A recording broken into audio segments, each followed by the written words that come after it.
Good morning, I'm Felicia Katsani. And I'm Gail Jempu. Our journey through the headlines start in Iraq. Felicia will give us the story.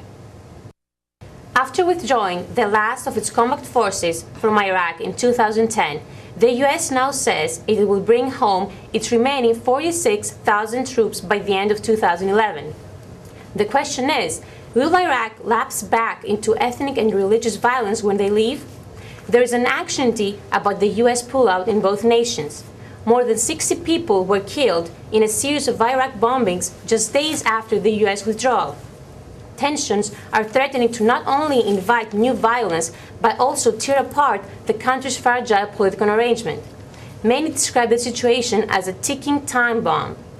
President Obama told the nation that we have met our responsibility in Iraq. So tonight, I am announcing that the American combat mission in Iraq has ended. Operation Iraqi Freedom is over, and the Iraqi people now have lead responsibility for the security of their country. This was my pledge to the American people as a candidate for this office. Last February, I announced a plan that would bring our combat brigades out of Iraq, while redoubling our efforts to strengthen Iraq's security forces and support its government and people. That's what we've done. We've removed nearly 100,000 U.S. troops from Iraq. We've closed or transferred to the Iraqis hundreds of bases. And we have moved millions of pieces of equipment out of Iraq. I encourage Iraq's leaders to move forward with a sense of urgency, to form an inclusive government that is just, representative, and accountable to the Iraqi people. And when that government is in place, there should be no doubt the Iraqi people will have a strong partner in the United States. Even so, U.S. involvement in Iraq is not over.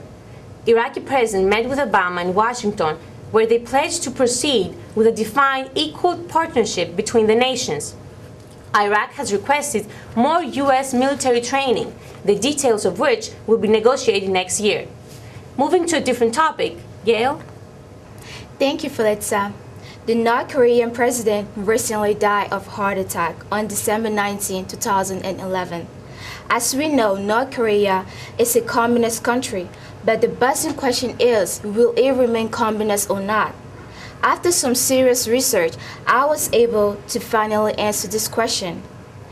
Apparently, Kim Jong-un, son of former President Kim Jong-il, will be taking over the country.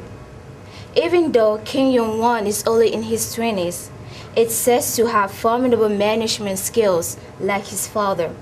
The country's unique communist ideology will remain the same for a while. For more information, please be free to visit www.meritnews.com. That concludes our news. Thank you for your company. See you tomorrow.